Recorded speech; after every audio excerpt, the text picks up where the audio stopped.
शीर्षक गोल्डीलॉक्स और तीन भालुओं का जादुई घर। एक घने जंगल के बीच में तीन भालू, बड़ा भालू, मंझला भालू और छोटा भालू एक सुंदर आरामदायक घर में रहते थे। एक दिन वे नाश्ता करने से पहले जंगल में टहलने गए ताकि उनका गर्म दलिया ठंडा हो सके। उसी समय गोल्डीलॉक्स नाम की एक प्यारी, जिज्ञासु लड़की जंगल में घूम रही थी। चलते चलते उसने एक छोटा सा सुंदर घर देखा।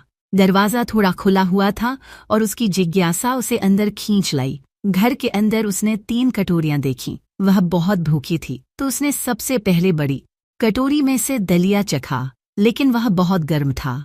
उसने तुरंत कटोरी छोड़ दी। फिर उसने मंझली कटोरी में से दलिया चखा, लेकिन वह ठंडा था। आखिरकार उसने छोटी कटोरी में से दलिया चखा और वह बिल्कुल सही था। उसने खुशी खुशी पूरी कटोरी खा ली। अब गोल्डीलॉक्स आराम करना चाहती थी। उसने तीन कुर्सियां देखीं। सबसे पहले उसने बड़ी कुर्सी पर बैठने की कोशिश की, लेकिन वह बहुत बड़ी और कड़ी थी। फिर उसने मंझली कुर्सी पर बैठने की कोशिश की, लेकिन वह भी आरामदायक नहीं लगी।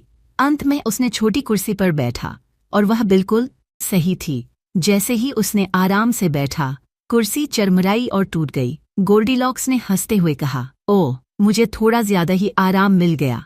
अब वह थोड़ी थकी हुई महसूस कर रही थी। वह ऊपर गई और वहां उसने तीन बिस्तर देखे। सबसे पहले उसने बड़े भालू का बिस्तर आजमाया, लेकिन वह बहुत सख्त था। फिर उसने मंझले भालू का बिस्तर आजमाया, लेकिन वह बहुत नरम था। आखिर में उसने छोटे भालू का बिस्तर देखा, जो बिल्कुल सही था। वह बिस्तर पर लेटी और जल्दी ही गहरी नींद में सो गई। कुछ देर बाद तीनों भालू जंगल से लौट आए। जब वे घर में घुसे तो बड़े भालू ने गरज कर कहा, किसी ने मेरा दलिया खाया है। मंझले भालू ने हैरान होकर कहा, किसी ने मेरा दलिया भी चखा है। और छोटे भालू ने रोते हुए देखा कि उसकी कटोरी पूरी खाली थी। फिर वे अपनी कुर्सियों की तरफ बढ़े। बड़े भालू ने देखा, किसी ने मेरी कुर्सी पर बैठने की कोशिश की है। मंझले भालू ने कहा, किसी ने मेरी कुर्सी पर भी बैठा है। और छोटे भालू ने कहा, मेरी कुर्सी तो टूट ही गई है। वे ऊपर गए और अपने बिस्तरों को देखा। बड़े भालू ने गहरी आवाज में कहा, किसी ने मेरे बिस्तर पर सोने की कोशिश की है। मंझले भालू ने कहा, किसी ने मेरे बिस्तर पर भी सोया है। छोटे भालू ने देखा और कहा, अरे, कोई तो मेरे बिस्तर पर सो रहा है। तभी गोल्डीलॉक्स की आंखें खुल गईं। उसने तीनों भालुओं को देखा और डर से चौंक गई। वह तुरंत बिस्तर से कूदी और बिना कुछ कहे दरवाजे की ओर भागी। गोल्डीलॉक्स तेजी से घर से बाहर निकली और जंगल में गायब हो गई।